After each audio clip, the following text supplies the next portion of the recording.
नमस्कार, मैं हूं आपके साथ अंकिता पाल। बुलेटिन की शुरुआत करते हैं। मुख्यमंत्री योगी आदित्यनाथ ने अमृतमयी शरद पूर्णिमा को लेकर सोशल मीडिया प्लेटफॉर्म एक्स पर पोस्ट साझा किया और प्रदेशवासियों को बधाई दी है। और सीएम योगी आदित्यनाथ ने लिखा कि अमृतमयी शरद पूर्णिमा के पावन पर्व की प्रदेशवासियों को हार्दिक बधाई और शुभकामनाएं। चंद्रदेव से प्रार्थना की है कि ये पर्व आपके जीवन को सुख, शांति, समृद्धि और आरोग्यता के अमृत से अभिसिंचित करे।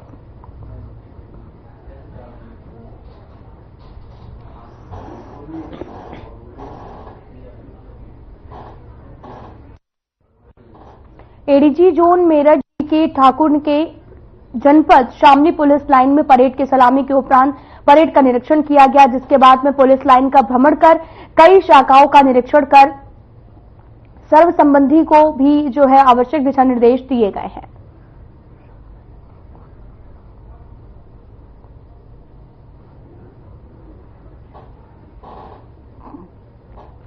अधिकारियों को यहां पर तमाम तरह के दिशा निर्देश भी दिए गए हैं और पूरा मामला शामली से है, जहां पर एडीजी जोन मेरठ ने यहां पर मौके पर निरीक्षण किया है, जिस दौरान तमाम तरह के दिशा निर्देश यहां पर दिए गए। पुलिस लाइन का यहां पर निरीक्षण किया गया है और साथ ही अधिकारियों को आवश्यक दिशा निर्देश दिए हैं।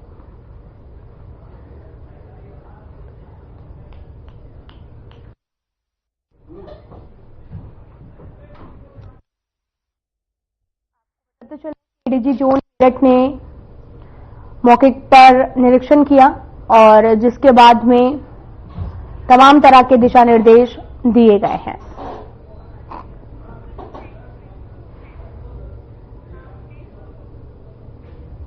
राष्ट्रपति द्रौपदी मुर्मू अल्जीरिया यात्रा पर हैं। राष्ट्रपति की यात्रा को लेकर विशेष ब्रीफिंग की गई है, तो सीधा आपको ले चलते हैं Delhi. Rajesh, a very good evening to all of you. Namaskar and Assalamu alaikum to all our friends from the media. As you all know, the Honorable President of India is on a 3-day state visit to Algeria, and she would be departing for Mauritania tomorrow morning. So I thought that I will meet you and brief you on the visit as we just come towards the end of it. As you all know, the Honorable President is on a 3-nation state visit to Algeria, Mauritania and Malawi. She arrived in Algiers on the evening of 13th October from New Delhi on the first leg of her visit. As a special gesture, President Abdelmadjid Tebboune of Algeria received her at the airport and accorded her a ceremonial welcome. The importance accorded by the Algerian side to this visit can be ascertained from the fact that several Algerian ministers were also at the airport to welcome the Honorable President of India. This is the first ever visit by an Indian president to Algeria, and a visit at the level of the head of state and head of government from India to Algeria after nearly 4 decades. This is the first incoming visit of a head of state or head of government after President Tebboune assumed office in his second term. President of India is accompanied by Minister of State Sri Sukant Majumdar and honorable members of Parliament Sri Mukesh Kumar Dalal and Sri Atul Garg on this state visit, besides an official delegation. Friends, to give you a bit of the context to this visit, India and Algeria share very warm and cordial relations. We supported each other's freedom movement and fight against colonialism. Both countries were part of and continue to be a part of the non-aligned movement and have been supportive of each other at bilateral and multilateral fora. Algeria is not only the largest country in Africa, but it is also one of the largest economies in Africa and in the Arab world. It continues to grow economically. It is uniquely placed at the gateway of Africa and also Europe. Between India and Algeria, there have been regular political level interactions. Recently, our External Affairs Minister met the Foreign Minister of Algeria at New York. We have significant economic and commercial cooperation. Our bilateral trade touched around 3 billion in the year 2019 before the COVID pandemic struck. However, it's satisfactory that the trade has once again picked up and is touched around $1.7 billion last year. The visit of the Honorable President to Algeria is expected to provide the necessary momentum to this relationship. Now let me inform you about the engagements that the Honorable President had during this visit. On the day of her arrival, that is on 13th October, the Honorable President addressed the members of the Indian community at Algiers in the evening at a reception which was hosted by our ambassador in Algeria. Speaking at the event, she commended the Indian community's positive contribution to further promote people-to-people relations between the two countries. She said that the Indian community working in diverse projects in remote areas are in a true sense the ambassadors of India.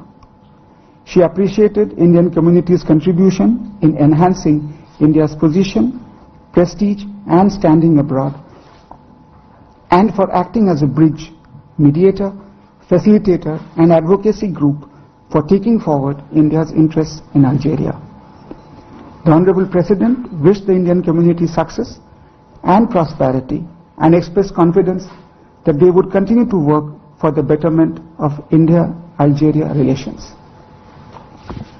Now coming to the second day of her visit, which was on 14th of October, she started first at Maqam Echayed, where the Honorable President placed a wreath at the memorial in honor of the martyrs of Algeria's liberation movement. She was given a guided tour of the National Mujahid Museum, displaying the sacrifices of Algerian nationals during their freedom struggle. Thereafter, the Honorable President travelled to the El Muradia Palace for a bilateral meeting with His Excellency Mr. Abdelmajid Tebboune, the President of Algeria. She was given a ceremonial guard of honor at the palace. Both the leaders then had a bilateral meeting which was very cordial and positive.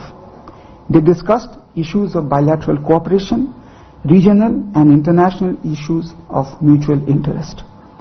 There was greater appreciation of each other's positions and convergence of views. After this bilateral tete-a-tete between both the presidents, there was a delegation level talks. The two leaders discussed ways to strengthen and deepen India-Algeria bilateral relations across the political, economic and commercial as well as the people-to-people relations.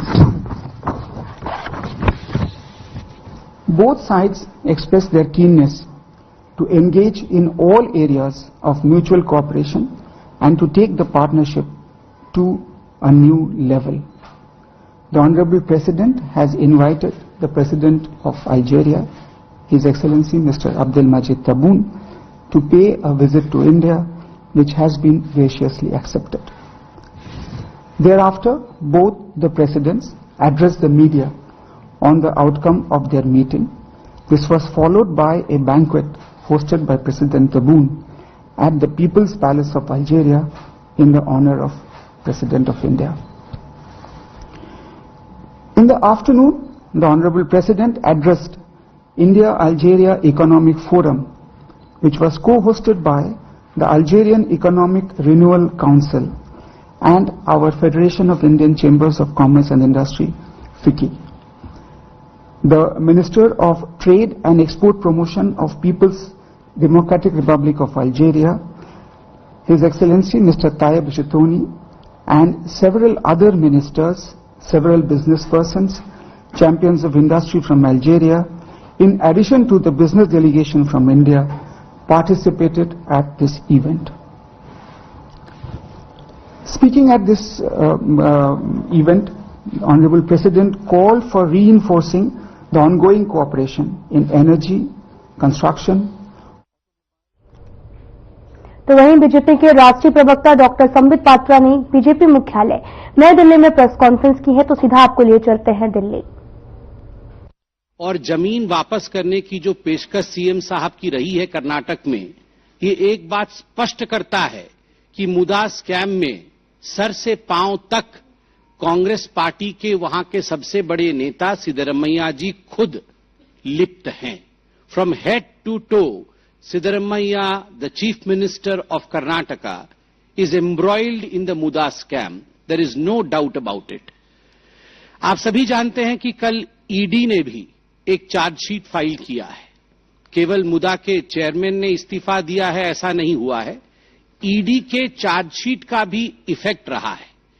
ED के chargesheet में यह दावा किया गया है, और सुनकर ही मुझे बड़ा आश्चर्य होता है कि इस प्रकार भी राजनीति होती है कि ये जो कर्नाटक में कर्नाटक महर्षि वाल्मीकि अनुसूचित जनजाति विकास निगम, हमारे अनुसूचित जाति के लोग और अनुसूचित जनजाति के लोगों के लिए, एससी एसटी वेलफेयर के लिए जो फंड है कर्नाटक में, that lies under the aegis of Maharshi Valmiki अनुसूचित जनजाति विकास निगम, उसके फंड में किस प्रकार से उसे डाइवर्ट करके आम चुनाव जो अभी 2024 में हुए थे, उस आम चुनाव में बेल्लारी लोकसभा में लगभग 7 लाख से अधिक लोगों को 200 रुपए करके बांटा गया है।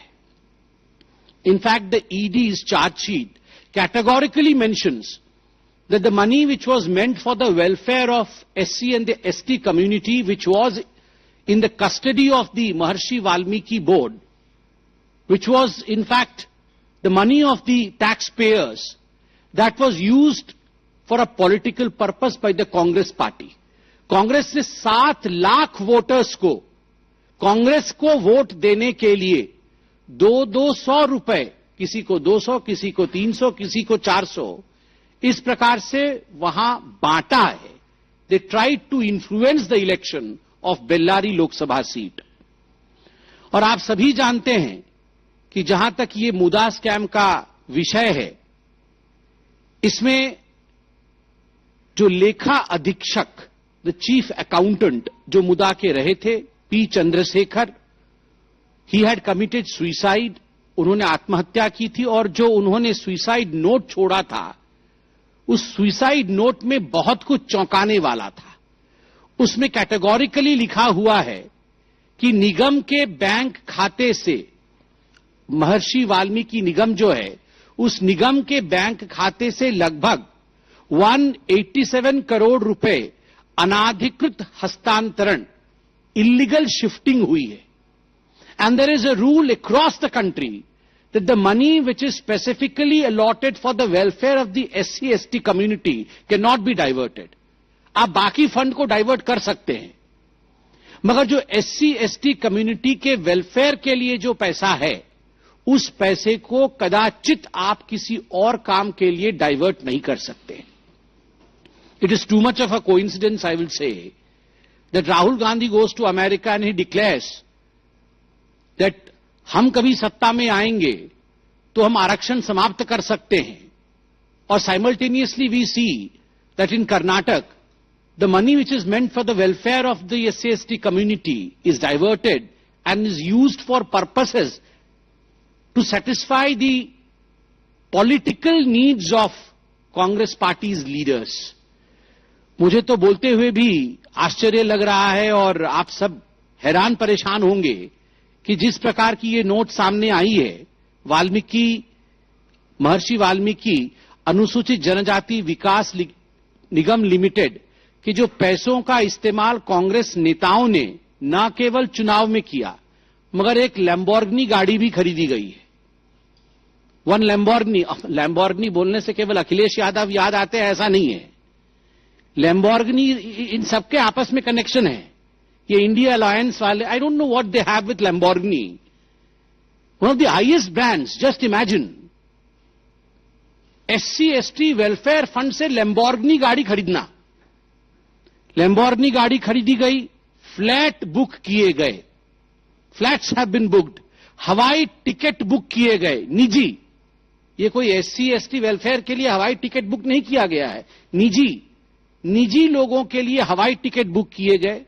निजी कर्मचारियों को, मैंने किसी को पीएस रखा, किसी को पीए रखा, निजी कर्मचारियों को सैलरी दी गई है और बिजली के बिल का भुगतान किया गया है, वह भी महर्षि वाल्मीकि निगम फंड जो है उसमें से किया गया है। गाड़ियों पर खर्च किया गया, कोई नेता घूमने आया, राहुल गांधी घूमने आए, राहुल गांधी और उनके परिवार के घूमने के लिए उसमें से पैसा खर्च किया गया। आप सोचिए, अगर इस प्रकार से पैसा निगम के फंड से, एससी एसटी के वेलफेयर के फंड से खर्च किया गया है, तो इस प्रकार के सीएम को अपनी कुर्सी पर बने रहने का क्या अधिकार है, ये आज हिंदुस्तान की जनता जानना चाहती है। और आप difficult questions out of the Congress party, initially mister Siddaramaiah and mister DK Shivakumar they denied कि नो, वी आर पाक साफ, हम पाक साफ है, हमने इस प्रकार का कोई अन्याय नहीं किया। मगर बाद में later in fact they considered on the floor of the house, विधानसभा में उन्होंने ये बात स्वीकार किया कि हां फंड डाइवर्ट हुआ है।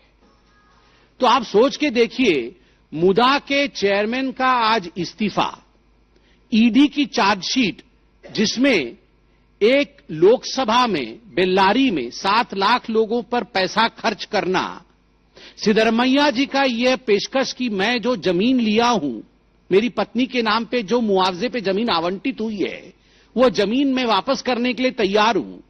और तो और सदन के पटल पर खड़े होकर यह कहना कि हां the money was diverted, does not this rig of N acceptance of the guilt? अगर यह एक्सेप्टेंस ऑफ गिल्ट नहीं है तो और एक्सेप्टेंस ऑफ गिल्ट कैसे होता है? आपने मर्डर किया है? नहीं, आप ले लीजिए, चाकू ले लीजिए जी, आप चाकू ले लीजिए, इस पे खून लगे हुए हैं, आप देख लीजिए। So he has submitted the murder weapon, he has submitted the weapon of corruption, where the land parcel is to be surrendered. The chairman is resigning. What else do we need as an evidence for Mr. Siddaramaiah to step down? I call upon Mr. Siddaramaiah. Mr. Siddaramaiah, if you have the slightest morality left in you, you should immediately step down. You should not wait for today's sunset. आज सूर्यास्त के लिए आपको इंतजार नहीं करना चाहिए, सूर्यास्त से पहले करप्शन का अस्त होना चाहिए। The curtain should be drawn on the present regime of Karnataka even before today sunset. बंधुगण, ये जो पूरा मुदा स्कैम और जो महर्षि वाल्मीकि स्कैम चल रहा है, उसमें बी नागेंद्र, जो उनके खुद के विधायक है, कांग्रेस पार्टी के मंत्री उस विभाग के रह चुके हैं, महर्षि वाल्मीकि फंड डाइवर्ट जो हुआ है उस विभाग के जो मंत्री रह चुके हैं, आज वो जुडिशियल कस्टडी में है, ही इज बिहाइंड बार्स, वो जेल के सलाखों पीछे है। 16 केजी सोना, कोई ग्राम में नहीं बोल रहा हूं, केजी, किलोग्राम, 16 केजी सोना और 2.5 करोड़ रुपए बरामद हो चुके हैं। 16 केजी सोना, सोचना थोड़ा सा भयावह लगता है। 16 केजी सोना बरामद हुआ है और 2.5 करोड़ रुपए बरामद हुआ है, और उसके बाद भी हमें प्रेस कॉन्फ्रेंस करनी पड़ रही है कि मुख्यमंत्री जी आप सिंहासन छोड़िए। अरे 16 केजी में तो पूरा का पूरा मुख्यमंत्री जी का सिंहासन वो सोने का बन जाएगा, फिर भी आप सिंहासन नहीं छोड़ रहे। इस प्रकार की निर्लज्जता केवल कांग्रेस में ही हो सकती है। जहां तक मुदा स्कैम का सवाल है, I don't want to be repetitive, but एक नटशेल में आप सभी को पता है कि मुदा के जो चेयरमैन थे, जिनका नाम मारी गौड़ा जी था, उन्होंने आज रिजाइन किया है। और इसके पीछे सिद्धरमैया जी जब डेप्यूटी सीएम थे, उस समय एक जमीन उनकी धर्मपत्नी श्रीमती पार्वती जी के भाई उनको आवंटित हुई थी मैसूरू के पास एक गांव में। उसके पश्चात जब Karnataka industrial authority development board, उन्होंने यह तय किया कि हम वहां कोई डेवलपमेंट का प्रोजेक्ट लेके आएंगे और उस लैंड को एक्वायर करेंगे, उसका अधिग्रहण करेंगे, लैंड एक्विजिशन जिसे बोला जाता है। When we will acquire this land, तो एक नियम लाया गया कि उस लैंड के एक्विजिशन के बदले हम शहर में आपको जमीन देंगे, उसके इक्विवेलेंट जमीन देंगे। मगर जो जमीन शहर में दी गई वो कई गुने अधिक थी compared to the cost of the land in the village. तो ये सब खैर ये तो समझाने वाले सिखाने वाले इनके तो गुरुजी है ही। नेशनल हेराल्ड स्कैम करके 5,000 करोड़ रुपए गबन करने वाले, ये सोनिया जी ने ही ट्यूशन दिया होगा। सोनिया जी ने ही ट्यूशन दिया होगा और उसका रिवीजन वाड्रा जी ने ही कराया होगा और राहुल गांधी जी ने एग्जीक्यूट कराया होगा, नहीं तो नहीं हो सकता है। ये सारी बुद्धि, खलू बुद्धि गांधी परिवार में ही मौजूद है। देश की जमीन को कैसे हड़पना है, कौन से हस्ताक्षर कहां करना है, किस प्रकार से लखनऊ में, भोपाल में, दिल्ली में प्राइम प्रॉपर्टी को हड़प के अपने जेब में डालना। 5,000 करोड़, सोचिए जरा, 5,000 करोड़ ये property. Accused number 1, accused number 2 है दोनों मां बेटे, ये मैं नहीं बोल रहा हूं। ये सुप्रीम कोर्ट में जो हलफनामा दायर है जिसमें अक्यूज नंबर 1, क्योंकि बार बार नहीं बोला जाता है सोनिया जी और राहुल जी, तो अक्यूज नंबर 1 हाजिर हो ऐसे बोला जाता है। अक्यूज नंबर 2, तो अक्यूज नंबर 1 सोनिया जी हैं और अक्यूज नंबर 2 राहुल जी हैं। 5,000 करोड़ गबन किया हुआ, दोनों बेल पे हैं, दोनों बेल पे हैं इनके गुरुजी। और अभी तक सिद्धरमैया जेल से बाहर है, मगर जरूर जेल जाएंगे। बंधुगण, इस पूरे विषय को लेकर हाई कोर्ट भी गए थे सिद्धरमैया जी। हाई कोर्ट में करारा तमाचा मिला उनको और उसके पश्चात फिर भी देखिए कि सिद्धरमैया जी ने अभी तक इस्तीफा तो दूर, उसकी पेशकश तो दूर, यहां राजनीति करने की कोशिश कर रहे हैं। और कल तो आपने जेपीसी की बात सुनी ही होगी, हंगामा कटा पड़ा था वहां जेपीसी में। और हंगामे के पीछे क्या मतलब मैंने पूछा, मैं भी वहां पे, हमारी भी एक मीटिंग चल रही थी वहां पर, केमिकल फर्टिलाइजर वाले स्टैंडिंग कमेटी की भी मीटिंग चल रही थी और यहां बहुत तेज तेज आवाज हो रही थी। तो हमने पूछा क्या हो रहा है, तो कोई जाके पूछ के आया। फिर जो कहानी बताई, मैं तो चाहता हूं वो कहानी आपको बताई जाए। मल्लिकार्जुन खड़गे जी की भी कल पकड़ी गई चोरी। वो वक्फ बोर्ड पूरे हिंदुस्तान में जमीन हड़पता है और मल्लिकार्जुन खड़गे ने उनकी जमीन हड़प ली है। आप सोचिए जरा, वो पूरे हिंदुस्तान में कोई जमीन हड़प रहा है और यहां मल्लिकार्जुन खड़गे जी ने उन्हीं की जमीन हड़प ली है। और उसकी पेशकश करने के लिए और उसका सबूत रखने के लिए जो उसके अधीक्षक हैं, जो उसके पूरे काम को देखते हैं, उनको कल बुलाया गया था। आप देखिए, मल्लिकार्जुन खड़गे जी का एक ट्रस्ट है, पारिवारिक ट्रस्ट है। इन सब लोगों के एक ट्रस्ट होते हैं, ये बिना, these are trustless people but they have a trust of the family. अपने परिवार का एक ट्रस्ट होता है उनका, क्योंकि इन पे ट्रस्ट कभी नहीं करना है, ये जरूर हड़पेंगे, मगर उनका एक ट्रस्ट होता है। तो मल्लिकार्जुन खड़गे जी के ट्रस्ट का नाम है सिद्धार्थ विहार ट्रस्ट। वहां एक राजीव गांधी ट्रस्ट है, वो भी हड़पता है, तो इनका भी एक ट्रस्ट है, सिद्धार्थ विहार ट्रस्ट। तो ये सिद्धार्थ विहार ट्रस्ट जो है, इसने बेंगलुरु के पास एक हाईटेक डिफेंस एरोस्पेस पार्क है, उस पार्क के पास उन्होंने 5 एकड़ जमीन लिया है, 5 एकड़ जमीन, और उसकी जो कुल। लास्ट बुलेटिन में इतना ही। नमस्कार।